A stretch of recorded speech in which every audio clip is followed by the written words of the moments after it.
Hello and welcome to the SC Playbook podcast, proudly brought to you by Pat and George from Mortgage Choice SCW. I'm your host, Tim Limbs. We're back for NRL Supercoach Round 6. Boys, I'm going to get straight into it. Some massive team news coming out of the sides. They dropped a bit over half an hour ago. Spite, Jared Croker's been named for the Raiders. How good is it, boys? That is like, regardless of what else happens this round, it's going to be successful 7 days for everyone. It's just good to see. If the Raiders are going terrible, I don't mind. Just throw the season away. Just get Toots his 300th game. The other big news, Mr. Adam Driussi, Quantium CEO, Supercoach gun, J'maine Hopgood on the bench. That is throwing a cat amongst the pigeons, mate. It is a cat amongst the pigeons. Hello, mate. And the fact he plays on Monday is the other challenge. So we won't know if there's any late changes until the last game of the round. So that does create some questions. Yeah, so last week, TLT, we know it fluctuates every single week, but it was very tame. This week, there was a heap come out of it, so we've got a fair bit to get to. Spy, we will start with you, mate. I think it was a pretty good week for the SC Playbook panel across the board, all 10 of the contributors, however many there are. Pretty good weeks all around. How'd your boys end up? Yeah, we've been probably as a team a little bit slow to start the season, but we'll obviously be steaming home, don't you worry about that. As for myself, 1,300 plus, baby, finally. I know a lot of people did it, but it was just nice to have a successful weekend. So, you and board. 50% of Supercoaches. Yeah, don't worry about that. I took it. Actually, it was coming off. I had my birthday celebrations, and it was one of the biggest weekends I've had in about 5 years. So I've stepped up again on the back of that performance. But yeah, I did check on Monday. I was like, maybe it wasn't as good as I thought, but the team's set up well. I say it every week, and it's actually looking better and better. And we'll get to it later, but you look at trades and stuff, and I'm just itching to have a little crack at a few little moves, but opportunities keep presenting themselves, and I'm like, just stay true to the course, and we'll find some movement moving forward. But yeah, it's good weekend. I've got some wakey boost vitamin juice here to get me through. We've been in the studio and a cup for of 10 tea. minutes and you've dropped wakey super ultra boost 5 times in 5 minutes, mate. It must be good stuff. I'd never heard of it till then. I just went down to Woolies because I was in all sorts and it's just doing a job. So much like Jacob Preston, it's obviously got something about it. You need a sponsorship now, mate. Yeah, that's what he's pushing for. Speaking of ads, Jacob Preston, I got a lot of the raps for finding Jacob Preston, but mate, I did credit you on Twitter. You were the driving force behind it and tonned up on the weekend for us, about to make a ton more, mate.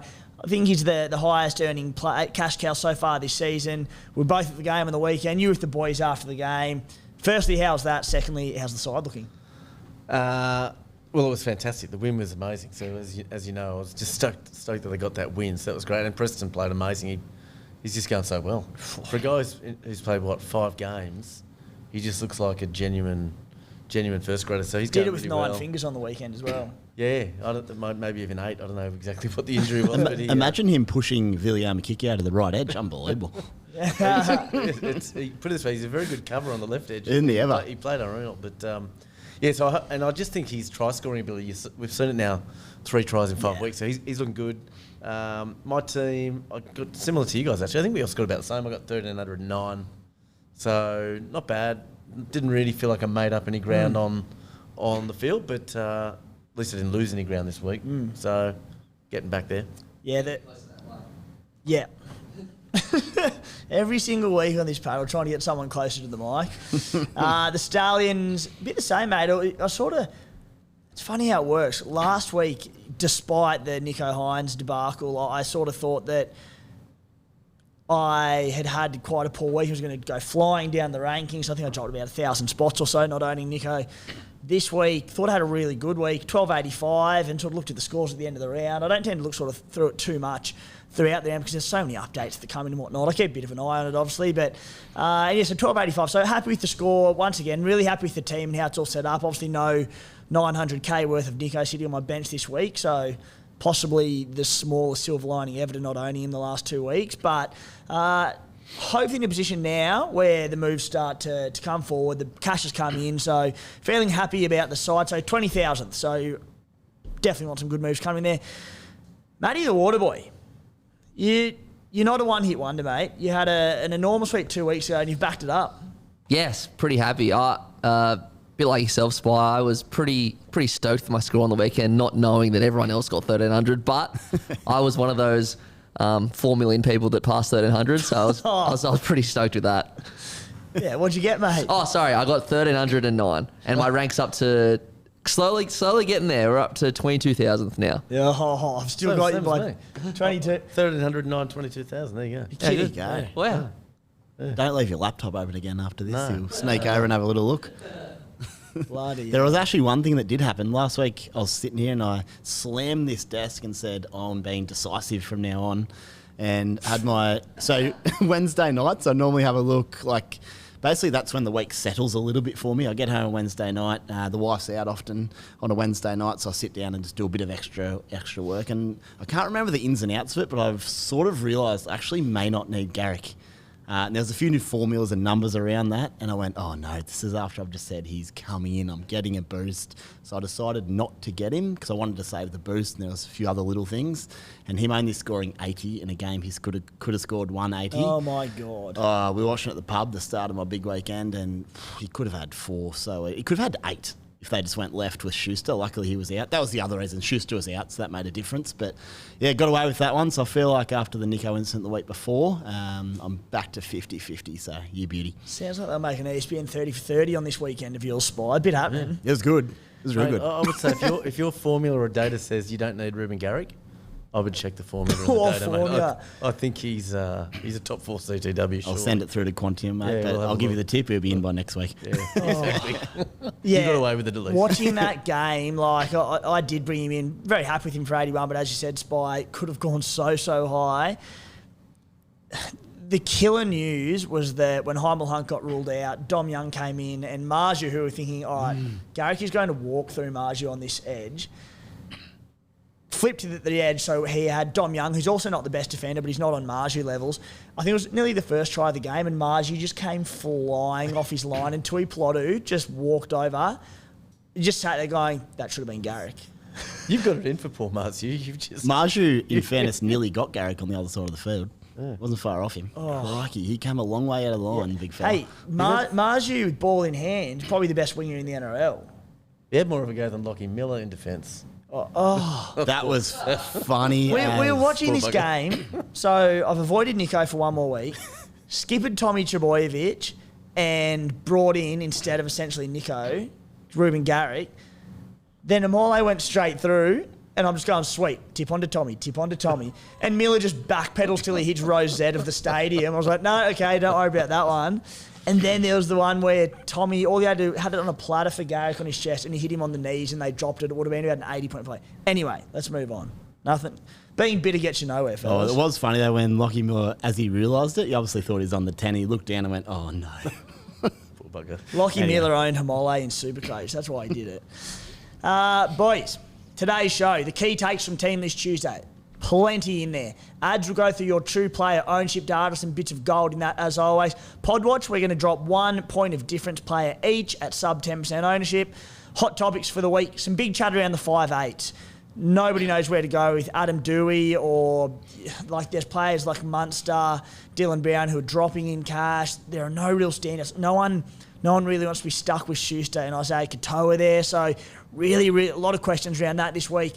We'll look at things such as, is it too late on Jacob Preston, too late on Reece Walsh, our round 6 trades and skippers, and then a few questions to wrap it up. Starting off with Team List Tuesday, boys. Jonah Pezzett is out. I mean, I think we warned people. You know, we get a lot of things wrong. We had a few things right. Only got his 30-odd last week. Really gritty win by the Storm, I should say. But got his 30, made about 90K. And now, unfortunately for those owners, he is out of the 17. So,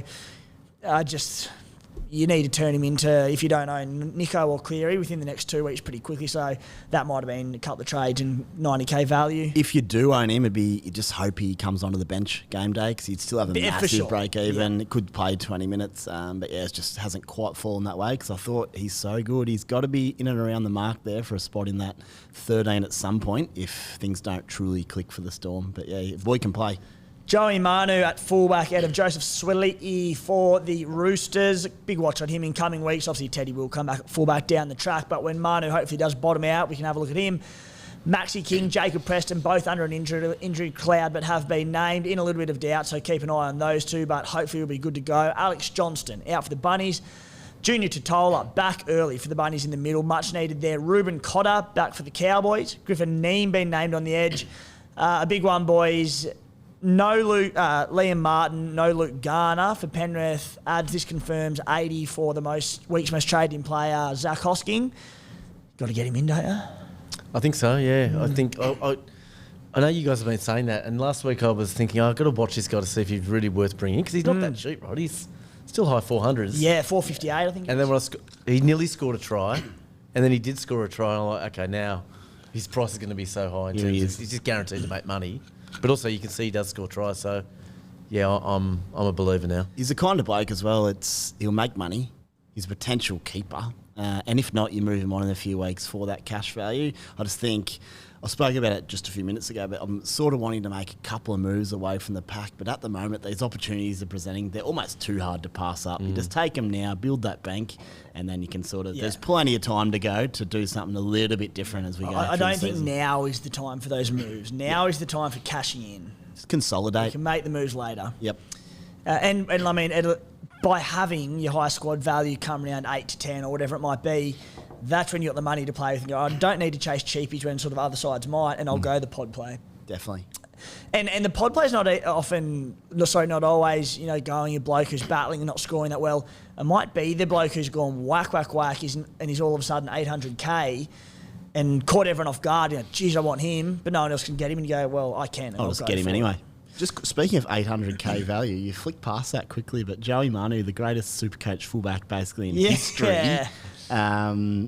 I mean, unfortunately, his break-even is about 150. Yeah. But if it wasn't, I mean, that's the kind of move. If you wanted to have a crack, he could come out and get 150 this weekend, and you could captain him.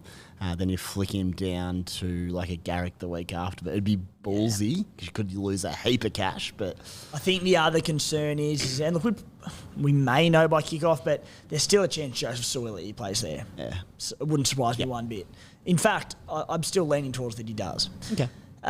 Sonny Luke returns off the bench for the Penny Panthers. Hot on my radar next week. Josh Schuster returns at 5'8". Spy, we spoke about him last week. Do you have Schuster / you get him in? I've got him, yeah. I've got him. Yeah. I'm not super excited by it, but he's cheap enough, so... Yeah. I mean, Spy, you spoke about him last week. You weren't getting him in last week. Is anything changed? Are you looking at him this week? I'm going to save my Schuster question for trade chat later on because it's actually really important as to where I go. Jared Coker, 291 NRL games, back for the Raiders in the centres. If he can inspire us to a boil over the Broncos, GOAT status. Bringing him in this week, Timo, captain him? Captain coach of the Coombe Stallions this week. Isaac Fasua-Malawi been named on the bench for the Titans.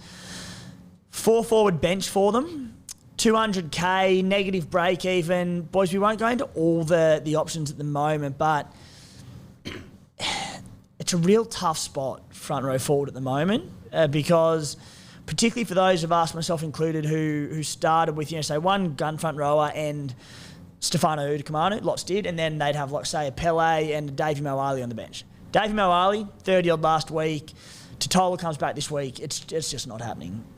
Franklin Pele gone for 6 straight weeks. Whether you move him on or you sit him there until something better comes along, and you think, oh, good, we'll just hope that the gun and the Stefano go well for a few more weeks and hold their spots. Nothing goes wrong. Stefano's got the bye next week for the Tigers. So this is where... people are also looking for cash to bring in Nico Hines or Ruben Garrick or Jacob Kiraz. Do you like Isaac Fasua-Malawi at 200k? It's like, you can see why people would do it, freeing up a little bit of cash, but if you're moving Moali down to him or Pele, you're not really earning much anyway. What do you reckon? I haven't actually seen him play, so I've missed their games. He's owned by 10% of the top 1,000, which surprised me a little bit already. Just gone early on him. Yeah, so I was surprised by that.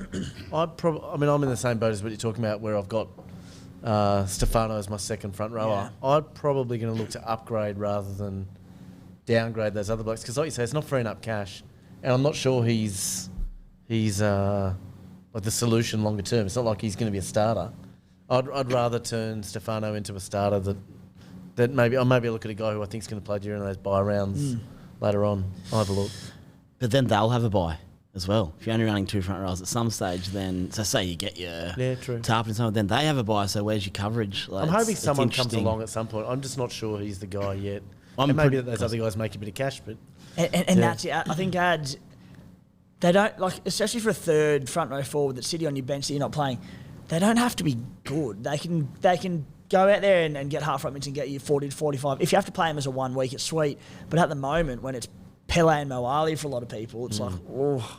Tell you what, last week when I bought in Kepi over Garrick, everyone thought I was mad, but not anymore. Yeah, he got about 35 in about 85 minutes. 39, take it. 39. Play him next week, don't you worry about that. Yeah. Well, he's more startable than Moale. Yeah, in all seriousness, though, there's the reason I did do it is because in that event I don't have a front row. I do hope he played 45 minutes again. If he can get me 45 the week I need him, whereas that Isaac, young Isaac, he might.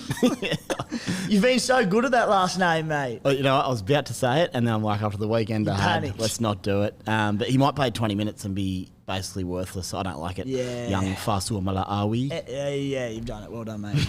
And there's the 4-4 bench doesn't help either. Yeah, don't like it. Tohu Harris returns for the Warriors. Happy days to anyone held him. Marata Niokori's out suspended. William Greg, people might be looking at sort of him as that potential front row spot as well. But Junior Borlo is out suspended for 1 more week, so he'll come back in there.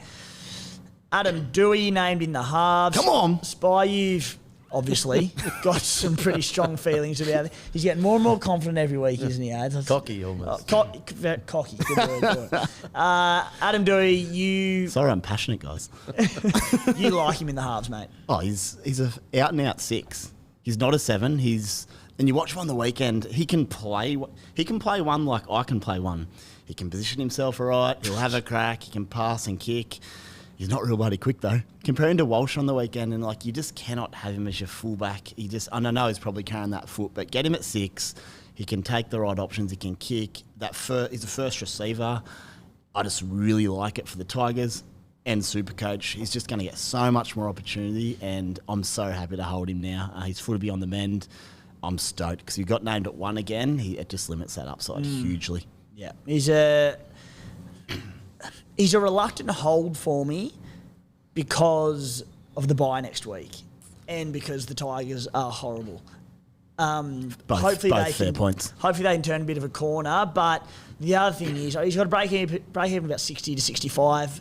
Might be 69 actually. I think he's almost bottomed out, I think, anyway in price. So it's like I think we've lost much value in the trade anyway. And what you'll find with him at 5'8", he makes like 20 plus tackles. He runs the ball, repeat sets, offloads, tackle bust, goal kicks, like all that stuff. At fullback, he just has like his 15 runs, maybe an offload. There's not much to it. Okay. So I think you'll be pleasantly surprised. And the ploy might be down the line if we can get some money to pair Doueihi and Dylan Brown or something going into Origin. That could be awesome. So that's the plan sooner rather than later, I think. Yeah. That's if Doueihi does prove to be a hole, because it could either just be him to Dylan Brown when he bottoms out as well. Yeah. And we'll probably know this weekend, like Para's defence hasn't been fantastic, so it's a good watch at 6 just to see. Held him up in this fixture last year. Yeah, Hastings from 65 out. Yeah. It was an absolute cracker. Yeah. So nearly the last win. Like, not even joking. You, J'maine Doueihi? I do, yeah. I'm same as you, mate. Reluctant hold. Yep. Hoping that he does what the Spy says. I'm waiting for Dylan Brown to bottom out in price, but I think that's a little while off. So yeah. I also think that Brooks is seeing less and less ball for certain reasons, which means Dewey's just going to see so much footy this weekend.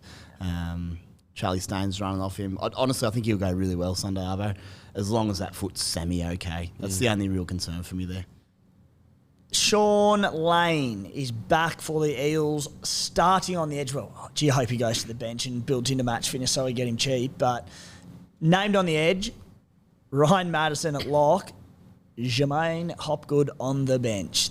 The most owned player in the game, Ads, surely. Yep.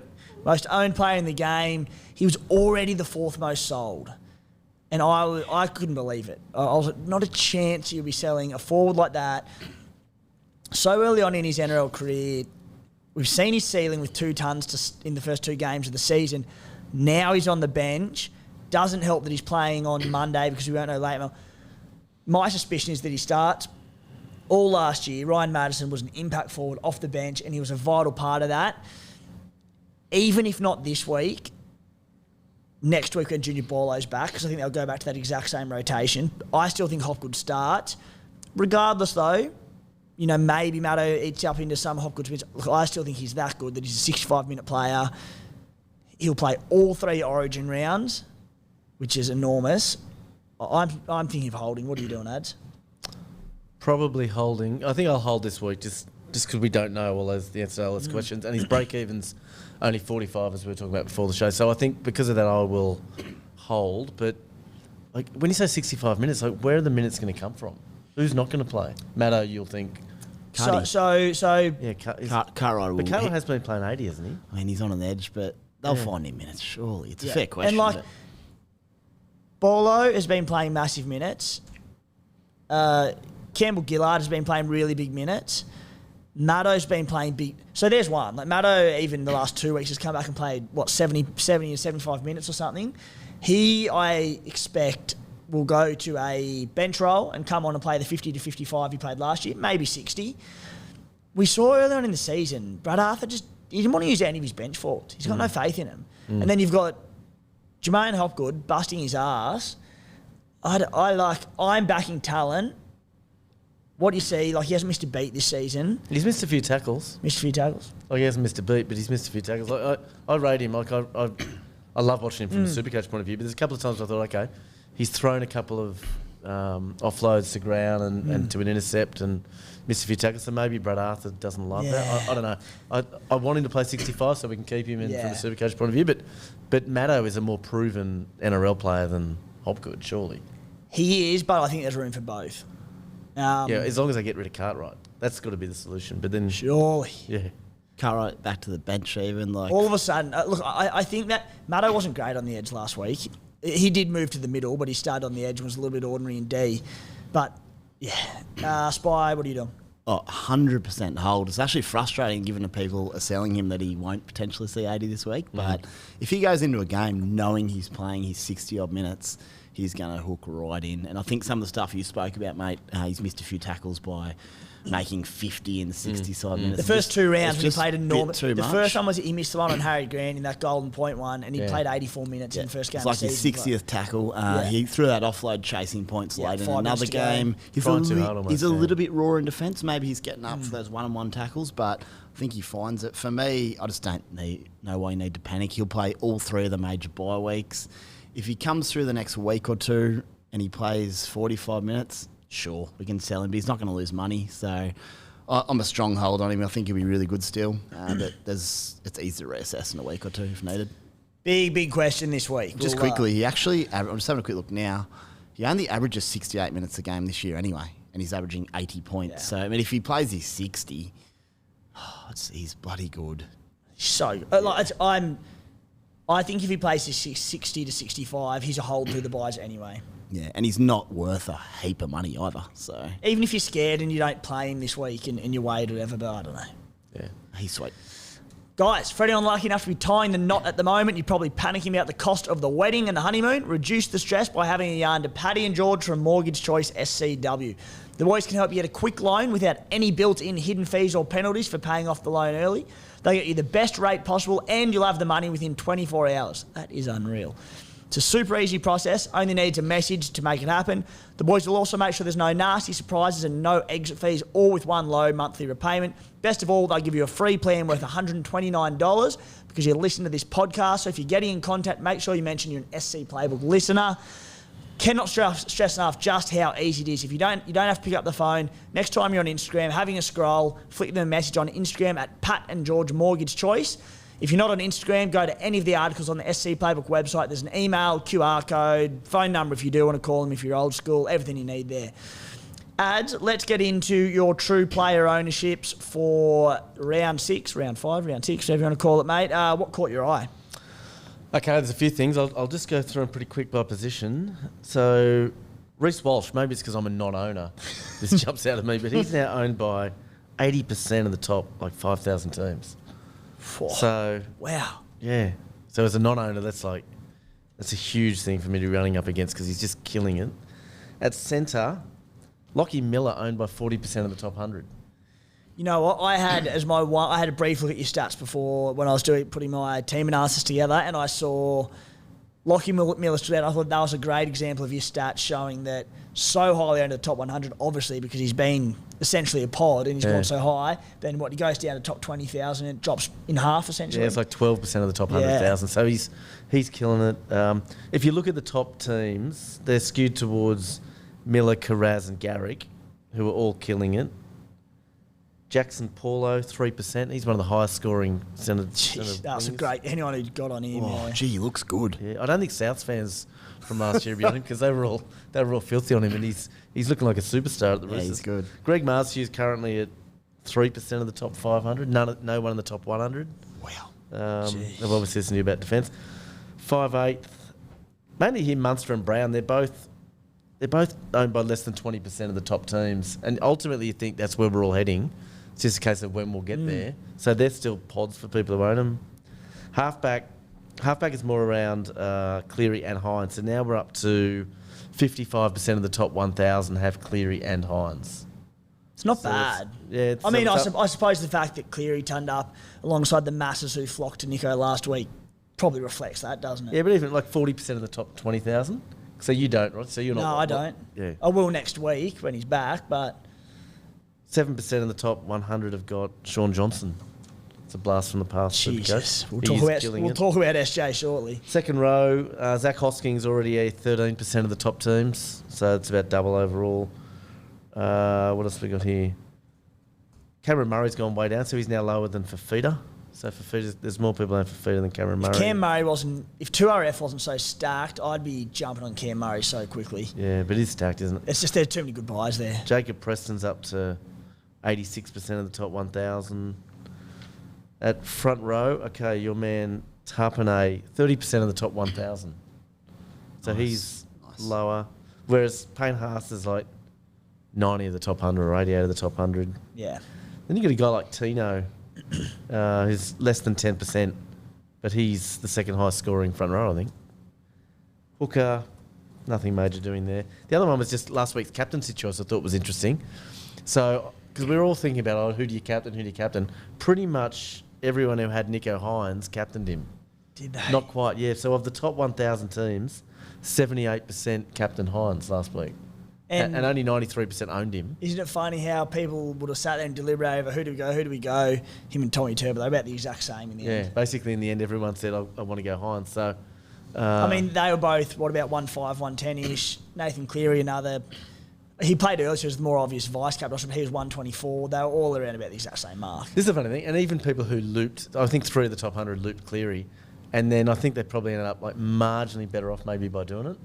But they obviously lost some in the looping. No major changes, really, was it? No, so the captain ended up, it was a roller coaster weekend for everyone, but it actually didn't in the end make a Hardly difference. impacted. Especially with so many captaining Hines. So. Yeah. Just worth noting that all 3 of those skippers as well could have gone 180 plus. Like it's just earlier in the year it was harder to do, but Tommy could have done it. Nico was on track to do it, and Cleary was firing.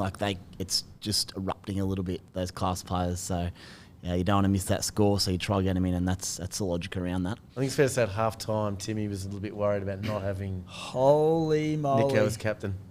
Well, I watched the first half with Guru at the pub out at Olympic Park. We went to the Doggies game after with ads, and he was on, he had a try just 80 seconds into the game. Thankfully, it went to Wilton. I was like, all right, I'll cop that because I've got Wilton.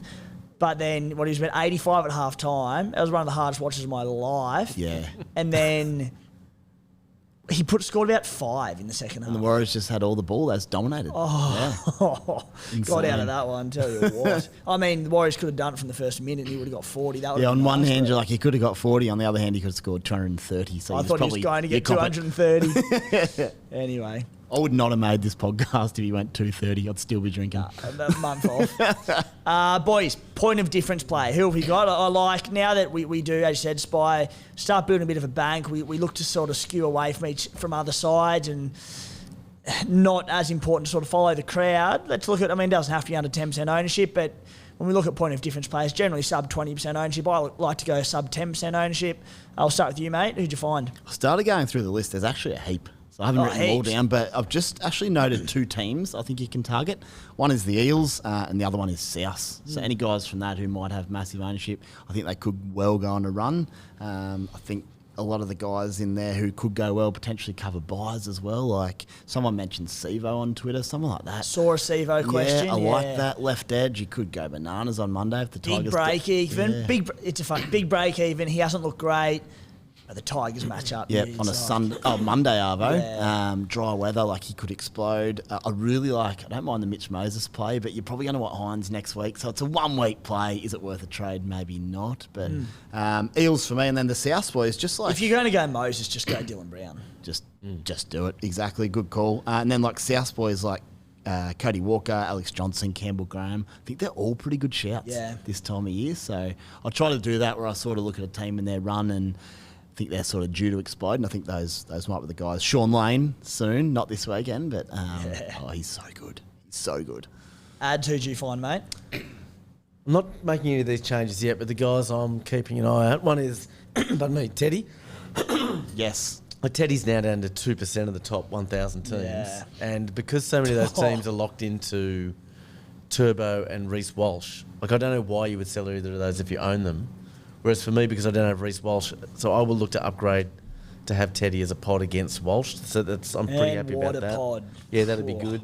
And how much money? Like so much money. He's gonna be cheap. Yeah. Oh, like whether you've got Walsh or not, the fact you can pick him up for that price will be incredible. Like I'll upgrade someone like even like a Khan Pereira. Make money We'll on almost be able the to turbo trade. Make money on that trade, which would be That's crazy. sickening. The other guys I'm looking at, the Parramatta second rowers / locks, I'm looking at both of them. So Lane and Madison.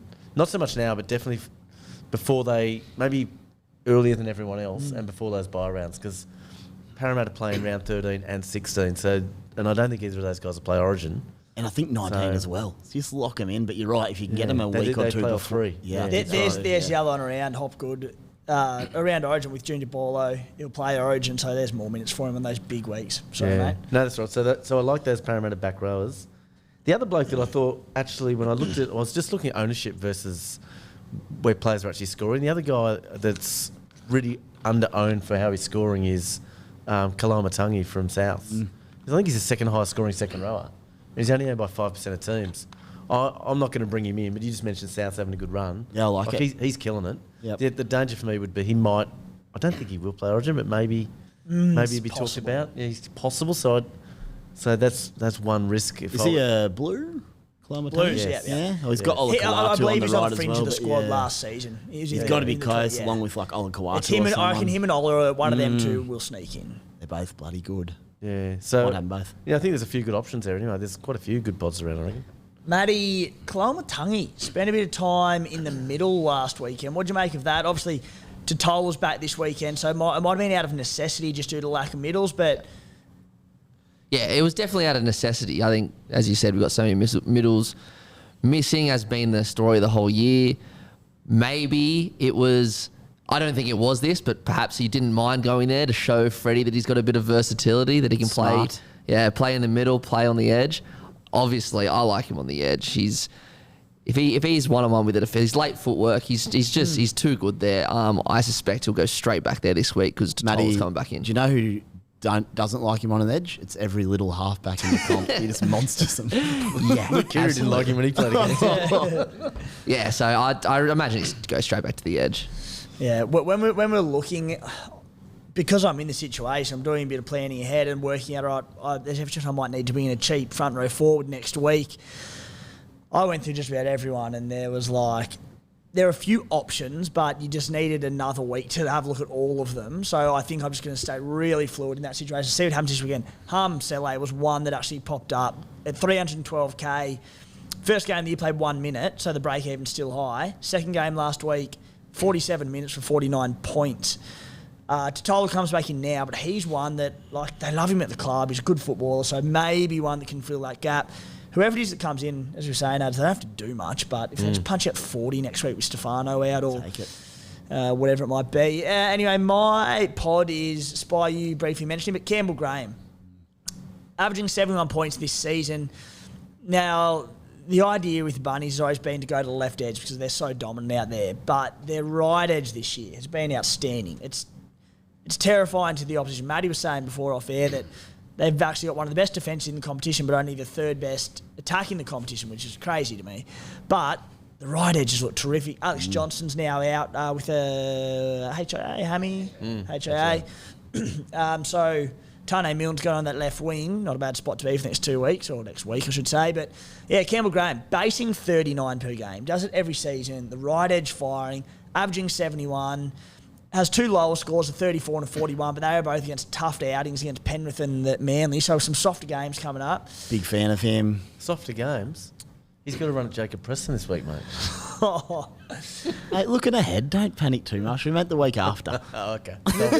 Jacob Preston's the only... I don't want all this talk about the Bulldogs being a soft game. You guys keep, you know. How are your Reggies going? Because they're all playing this week. Jacob Preston's top of the table. Oh, you Jacob Preston's the only top squad player available this week for them. Is he looking forward to captaining the club for the first time or what? As much as I don't do doom and gloom for you, mate, and I've loved what the Doggies are doing this year, with that injury toll, the game was in the wet the other night. Takes a bit more out of you. 5-day turnaround. Yeah, 5-day turnaround. Gee, things aren't lining up for you. What we said on the Bloke in a Bar podcast on Monday, go out there, grab a case of Bloke in a Bar beer, best beer on the planet. That I can't even remember what I was talking about there, mate. No, you're saying. I think you were saying good distraction. It's a tough game for the Bulldogs against Souths in those conditions on a Friday turnaround. Yeah, for sure. But we'll have a go and. Yeah. It's an opportunity for some blokes coming in. Of course, you go into that game. Mate, of course, you go into that game thinking, we want the 2 points and we believe we can get it, as you should. But we're just saying, if you get up there and show ticker with blokes out and you're up for the fight, that'll go a long way. Don't even necessarily have to take the 2. The thing I like about that game and the Para West game this week is the crowds will be big at both games, and I reckon that'll lift. Yeah, they'll be lift up. Everyone. So I think the crowd will lift some of the young blokes coming in from both sides. I mean, South Sydney also got some injuries still in the front row. They were both a bit skinny in the middle. And I think the West Tigers, again, for Doueihi, will lift off the back of that atmosphere on Monday. So we saw it last year. Every year. They played pretty well that game. I think they won the year before or the year before that anyway. So I love that Easter Friday Bunnies game. And you alluded to Teddy ads about an option as an alternative to those looking to anti-pod Reece Walsh. Latrell Mitchell at 697k. I know hard going to you with the Doggies, but the Doggies and then into the Dolphins who have injuries of their own. Look, this is the week to he do has it. done some damage to us in the past. And he had 18 runs last week. He's only averaging 60, but 4 of his 5 scores have been over 60. Not a lot of attacking stats there. Break even's 116. If the Broncos draw wasn't soft, see, it gave to your Dogs ads, but the Broncos playing the Raiders this week. They're not exactly terrifying at the moment.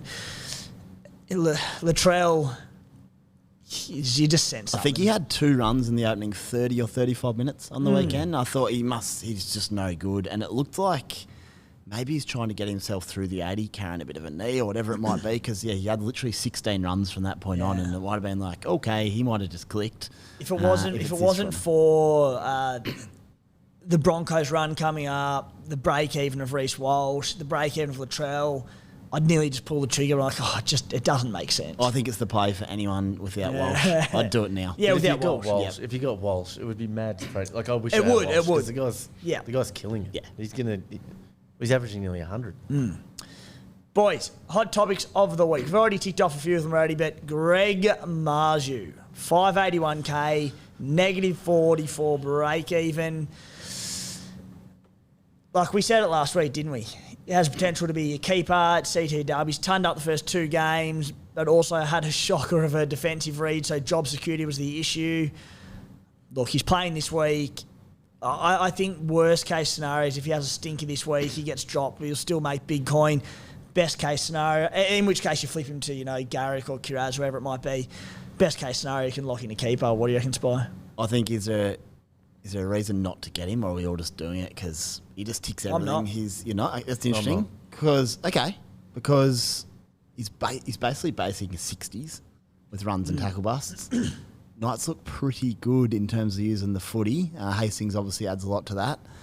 At that price, I'm so happy to own him. There's something in me that says don't do it, but everything else adds up and says just grab him right now. It just depends who your centres are, but for me, geez, hard to go past for that guaranteed coin possible keeper. And that's what you nailed it there, Spy. You talk about, firstly, I still don't know Nico Hines, so I need to free up coin to get him next week, so that's a big factor. But secondly, my centres, Garrick, Val Holmes, Taruva, To'o. I know some sold Val and Toby, but I'm very happy with them, and I just don't see that as a problem area in my side. I'm very happy with it. Then the three on my bench are Alamotti, Khan Pereira, Warbrick. Warbrick, Khan Pereira, they're both set to make a heap of coin. And Alamotti, salty non-owner. He was salty owner who played him in his 17 last week. He was dogged a couple of times. Do you want me to talk about it? Because there's been about 400 requests. It should be a change in the way they score. That was. I don't think it was the way they score. I think it was a genuine stuff. Like whoever did it just. So the way it works, I thought he was going to get it in updates, but we've spoken about it before. But the fullback sweeper comes in. He technically created the 3-on-2. The quality of ball from Alamotti was outrageous. So generally in that case, when the ball is so good from the centre, they'll override the sweep overlap factor. In this case, they didn't. So, I mean, people sometimes blow up about consistency.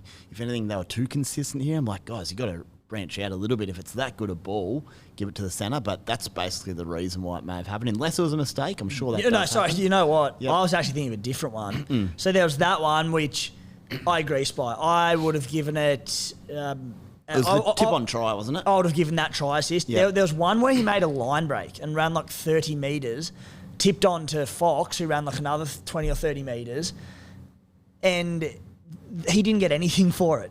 Yeah, It was a genuine line break. Then I'm like, all right, at worst case, they'll think that he's given the line assist to Fox, and he didn't get either of it. I was like, oh my goodness. Yeah, but in short, I think I'd love to do a segment in the coming weeks where I can pull a few clips up and review them, because I've spent a lot of time trying to figure out how they do it. And 97% of stuff makes sense to me. I go, yep, that's why. It doesn't shock me. Occasionally something happens. I go, oh, I don't understand that one. Can you do the same for the kick and regather stat? No, it's gone. That's wrong. It's all. It's I thought wrong. Matt Burton and Tom Dearden had clear kick and regather. So neither have got points. Oh, there was a few. Addo Carr have one. They just got it, don't award I think on their checklist of stats, it's just not on there. They just forgot about it. So just forget about that one if you ever want it. So the Spy's I message him every time I'm 50-50 on a call and can't work it out myself, or I want confirmation. Any of those ones, and you're right, mate, just about every single time. So we'll have a look at integrating some of those perceptions and the way that certain things that are debatable are awarded in Supercoach into the podcast this season. Just got to work out the best way to do it. Yeah, we'll figure out how we're going to do it, but like I love that stuff and like it matters. People blow up at it. So I like to try and speak to people and say, this is what happened. Because you're right. A lot of the time, mate, they've got their formulas and they are pretty consistent. They're not that far off it, but anyway. People just don't know what the formula is that they use, as they shouldn't, because no one would ever explain it. It'd be nice if they just came out and said, this is it. It's quite a big, popular game. Get someone from Fox Sports who does it to come out and just run you through some stuff. It'd be awesome if they wanted to do it. So shout out. There you go. The other concerns with Marju, look, there aren't a lot of concerns, but as I said, I'm just not really in a position to do it. CT Dub's not a problem area for me. Money's going okay anyway. They do play the Warriors this week. They're in great form, albeit the first half the edges were really, really leaky. But goes into Penrith at home, as in Penrith, I believe it's in Newcastle, and then they play the Cowboys away, Eels away. So it is a tough draw. The Knights, they've been good, but just not convinced. The reason I really like him is because I look at that Penrith game next week. Normally I go, oh, not real keen on that. But he'll score his 50-60 in runs, which is huge. Like Alex Johnson will play sometimes. He'll score 2 tries for 65. Marzu does that in work rate. So Taruva last week. Yeah. I just can't afford him. I would. That's why. I would bring him in, but I'm 20k short of being able to bring in him and Hosking, so I can't do both without using a boost. And I don't want to use a boost. I've got a big decision later of how I get him, which we'll talk. We'll talk about boost shortly. I've also got him in my draft side, so I've already got a bit of Marzu action, which I'm pretty stoked about getting. Love it. Yeah, love late that. in the, if Adam O'Brien came late out in and the said, I don't care how many tries he lets through this season, he's not leaving my team, I would probably get him before Nico Hines. But just, we've seen him do this before, many a time, and then he gets dropped the next week. Yeah. And Dom Young came back, was unbelievable. He ain't getting dropped again. They seem to love Heimel Hunt. It's a curious one, but I think I'm going to take the plunge. I'm not knocking anyone buying, put it that way. And look, I you won't lose money. You're going to make money, worst case. Yeah, he comes out, scores 40, makes 100k. I go, thank you. Exactly. Moving on. Yeah. So, look, I'm not knocking the trade by any means. SJ, this is a trade I am going to knock. Negative 21 break even. One of the absolute great stories of Supercoach in the NRL this season is the resurgence of SJ. Twilight of his career, but going out in form. The Warriors are killing it. It's been so good to see. 6th most traded in player. He's already at 600k. I know he's been solid this year, but we know he's got low scores in him. God forbid it happens, but he's also got the injury history. You've just got to go Nico and Cleary ASAP, don't you? Like, that's got to be your goal. And if you buy SJ this week, next week, like, you're getting one cash rise out of him because you've got to have, as far as I see it, you just have to have Nico and Cleary ads. Yeah, I agree. I've got them both. I think they're the must-to-have halfbacks. And why would you bring him in this week to then move to Nico? You're just costing yourself a trade for a little bit of cash. Yeah. And if you want to make that cash, there's probably better options around to make that cash this week. So, yeah, I 100% agree. Look, he's actually my favourite ever player. If I did a top 5, the times I spent 3 o'clock Saturday Arvo, before I had kids especially, was just prime time of the week with SJ. But his injury history is just shocking, the poor bugger. So he may well stay fit all year, but even if he was available at 5'8", I still wouldn't get him because it's just, it's cruelled him. It's just cruelled him in the past. And I hope for the Warriors' sake he can stay healthy because it is so good for the game to watch. What a story. That post-match interview was awesome. He's just so happy. He's loving life, but I just cannot suggest going near him at any point. It's watching him against the Bulldogs. Because he was so good. Yeah, he looks light. Like, he looks he hasn't looked that light and agile for a long time. So hopefully he can keep it going for a bit with just physically. Spy, Jacob Preston, 476k. Provided he does play this week, they play on Friday. The Doggies will know early. -2 break even, the 108 in his rolling average. Is it too late to jump on? It's probably not. Not that expensive yet. He looks like he could be a season keeper. Yeah, I'm saying, mate. By no means, he's made 260 odd k, might even be 270 odd k. So not a must, but I don't think it's too late to jump on if you're still keen. What about ads Jack Johns? Named to start at lock again for the night. 234k, -36 break even. Is he a buy? The issue there is, unfortunately, he's only available at 2RF, not front row forward. Yeah, if he was front row forward, I would jump on out of desperation. But at second row forward, I just think there's too many. We've talked about this before, right? There's just so much depth there. I just don't really want to move anyone. Well, I'm going to move one out of my side this week, and I don't want to move on more than one. So, no, I'll pass. And is he going to be there in 3 weeks' time? Like, who knows? Saifedi's due back soon. Adam Elliott's due back soon. Kurt Mann's back from HIA this week. He's only playing 40 minutes anyway, so no, don't get near him. I don't think so. Not at 2. Shame he's not front row forward. Even then, I wouldn't be that keen. Spy, we spoke off air, Jackson Ford and Chance Nickel Clockstad. Ford 40-odd last week, but it was all in base. He played his 80 minutes. He'll play 80 again this week. Look, I think he's going to keep that 80-minute role. They love him there. They're winning. Why not? And Chance was good again on the weekend. They've both caught your eye? Yeah, well, I mean, Ford, a lot of people already own. What's the numbers there, Ads? We'll have a look. But I don't own him yet. And I really want him in. He's just such value for what he's doing. If he plays 80 minutes, you can lock in a nice buy coverage player who you don't have to play in 17s. He'll cover a role if you need him to any weeks. And Chance is similar at that price. He's had his HIA game where he got about 17. Outside of that, I think he's gotten something like 70, 50, 70. He's tackle busting, offloading. If you need a downgrade in the centres, I don't mind Chansey. Or even if you're not, even an Alamotti. I mean, if you want to go to Chance, maybe it's a bit sideways. Alamotti is like I'll be holding. I think there's more to come from him. He's running about 18 times a game, but you can see why people would. My preference though for a Chance would be if you've got someone like Hammer or that, or like a Valentine Holmes, and you're trying to find who's that, mate? Asako. A lot of teams own Asako, and at some point he's going to come back to. You can downgrade him for a heap of cash. I've been saying that for a while, mate. He's made us look stupid. I just think.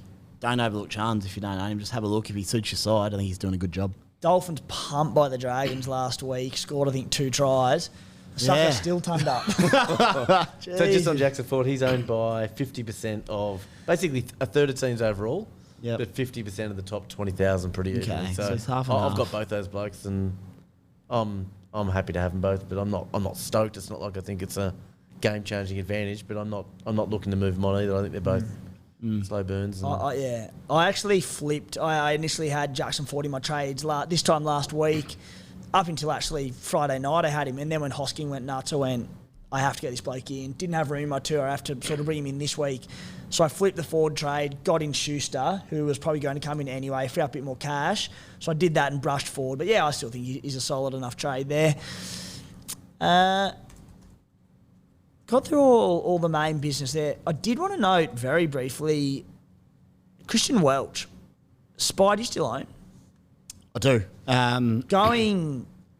was looking at front row forward options. He's going well, mate. He had that weird week against the Titans where maybe, I don't know, something happened. It was like 40 degrees. It was like 40 degrees. He played 33 minutes for 25 points. Outside of that, 67, 51, 55, 55. Break even 31, 452K. Hasn't offloaded in 3 weeks, which... It's coming. It's concerning in one sense, but in another sense, it's like, well, he's scoring well without it. Going good. He looks physically a little bit off the pace, which isn't a major shock after missing last season. Yeah. He's not quite as dominant in contact, which means he's not getting that offload as easily. If that comes, if he can add his couple of offloads, he'll be averaging in the 60s, which is awesome. So I'm stoked with Welchie. If the question was, do you get him in if you needed to, I think he's probably only going to improve a little bit. His minutes are good. He'll keep getting fitter, you'd suspect.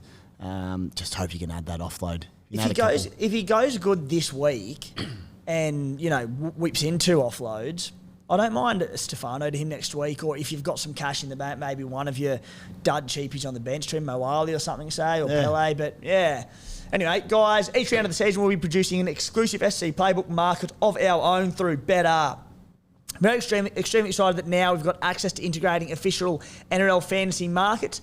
This week for our SC Playbook betr multi, working around Latrell Mitchell, having a big one against the Doggies in round 6. Apologies, ads. We've got $3.25 for him to score 50-plus official NRL Fantasy points into Cody Walker. Anytime try scorer, loves that Easter Friday clash, Cody Walker. To follow along, you can find the link to the market in any of our articles at scplaybook.com.au or in our YouTube description. By going through those channels, it'll let betr know that we sent you, so that'd be much appreciated if you are linking up. Very important to remember that you win some, but you lose more. For free and confidential support, call 1-800-858-858 or visit gamblinghelponline.com.au. Boys, round 6 trades and skippers. Spy, I'll start with you. Okay, so really interesting discussion point, boys. My first one, this stage is Doueihi to Hosking. I think it's a no-brainer. It cost me about 150K to do it, but it just solidifies that back row for me.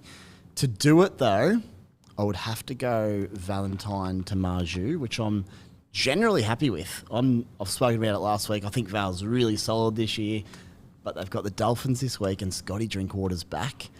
It very much worries me selling him this week. So there's a couple of options. I can bring the boost in after saving one last week. Happy to have used my third at this stage of the season if it's beneficial. So I could do something like Teague Wilton down to forward, who I think is going to do maybe not quite as good a job, but for the money I can make on that and bring him in at basically means I could look at doing something like an Alamotti to Marzu. My issue is, and keep Val, what I want to do is bring Jackson forward in so I can go Stefano to Tapani next weekend, because that's huge. I know I said a lot there, but in short, what's the last one to Tapani? Stefano to Tapani next week. I can do like that if I go Teague Wilton down to forward as a boost this weekend. And so would that be brushing Marju? Val out, Marju in. Yep, to fund all of that. So I'll basically be getting Marju, Tapani, and Jackson forward. I'll be losing Val. I think I nearly probably have to do it. I'm only losing Val, Doueihi. How much cash have you got already? You must have much cash, do you? Because I'm going Doueihi up to Hosking. I have to use my cash there. Yeah, right. But there's a bit going on there. But the question is, that's where boosts come in as the big question. Do I use the boost to get ahead of the game? Because I want forward, but he'll go up in price this weekend. So if I wait, I won't be able to go Stefano up to Tapani next weekend. So... Gee, there's a lot going on. There's a lot going on. Yeah, look, I get it. And around the boost, I mean, I sort of looked at it and I'm looking at next week where I'm like, I sort of said early on, never force the boost. Like, you're sort of looking at it going, do I use the boost to get ahead of the game? I have said before, but I said I like to use my boost around Origin to get my squad back into shape after the major buys, particularly the last major buy round. But I don't think it's right to force the boost, because I'm going through my trades this week. And I'm looking at next week going, I need to get Nico in, I need to get cash to do that. And I've got Stefano and Adam Doueihi who are on the bye. Now, that's okay. 2 players on the bye is fine. We can have that. In my 2 positions, I can't really afford it, in the sense it's front row forward and 5'8", being that I'll just have to play Isaiah Katoa next week, which, again, it's okay. But I need my boost next week because I need that third trade. So it's not a luxury or trying to get ahead of them. I need it. I just think they're the weeks to use your boost. And I think it shows probably, though, it depends on your team. Like, I got Hines early, so I won't need that next week. Timo, you do need it. So I don't think there's a clear answer. How many have you used? 2? 2. I've used 1. How have you used? I've used 2, but I'm not going to burn a third till bye periods. Yeah. I think that'd be valuable to have around those bye periods and after the bye period. Like at the expense of a boost, do you cut Val for Marju? I'm cutting Val for Marju, though, As a part of the deal, but it's also to afford Drew to Hosking. Yeah. Because I don't want to keep Drew there for no reason. They maybe Drew to Hosking, sweet. Yeah, I get so that. There's a bit involved there, but the answer to the question is this week. I've had a good look last night and today. I still don't know. Like, it's a tricky week. There's a lot of guys I quite want. I want Chans as well, but you know, I think the old Wednesday night review will come in very important this week because this is where Spy the WhatsApp subscriber only SC Playbook WhatsApp chat. Your trades will be in there Thursday afternoon. I did the Q&A that I normally do in the group last week. I put it up on the SC Playbook Spotify and Apple podcasting channel, so that'll be up again this week. Only questions from the subscribers, but I'll be dropping trades in there. Last weekend when I changed my trades for Friday night after Hosking went good and I did the Ford and Schuster flip straight in the WhatsApp chat, so all in there. Even Wednesday night when I'm sitting there, I often put my thoughts in there, just discuss with the crew, and it's good. It's good chat. Copped a bit for a bit last week, then it came back and it was some good banter, but I love it. That WhatsApp's awesome. And what are your skippers, mate? Skippers, I think just Nath at this stage. I think Harry might be an early game, so he'd be an easy VC. He looked really good last week, which was good to see. Very lively, but I think Nath's pretty hard to go past at this point in time. Your trades and skippers.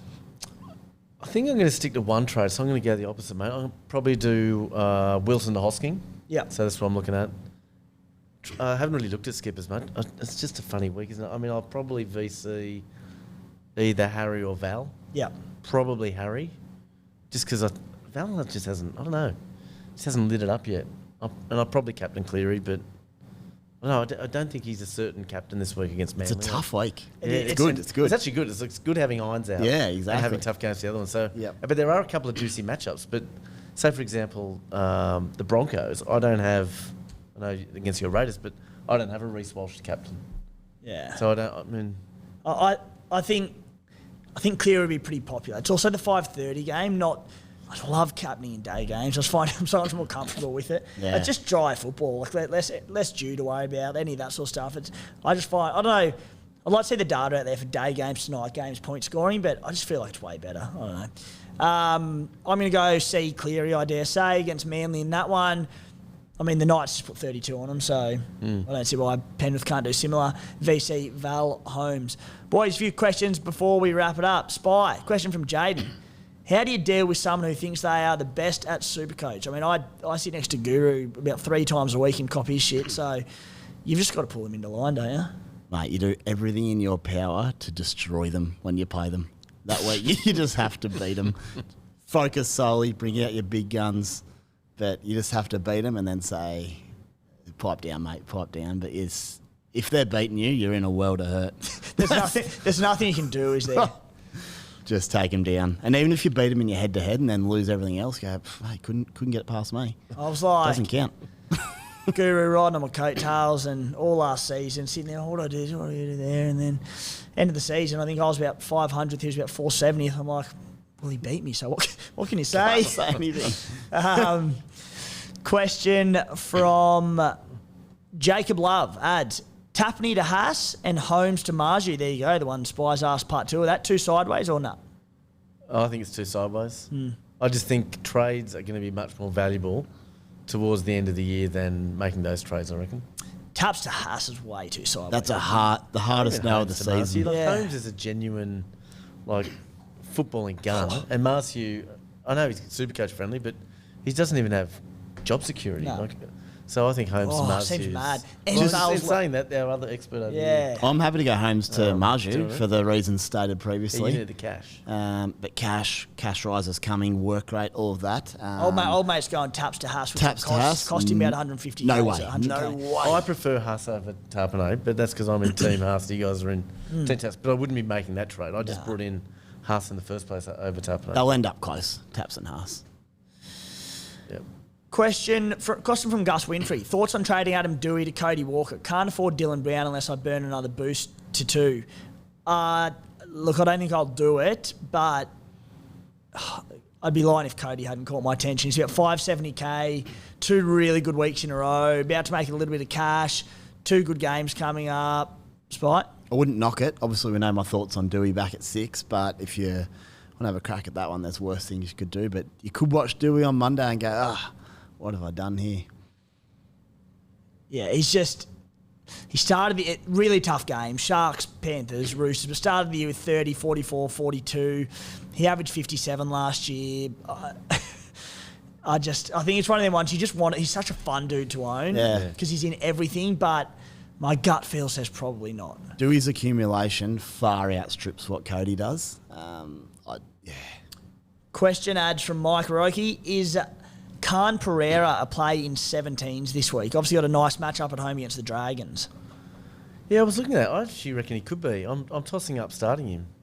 Partly because I want him to go nuts because... Cash. the cash, because his break-even is like minus $1 billion.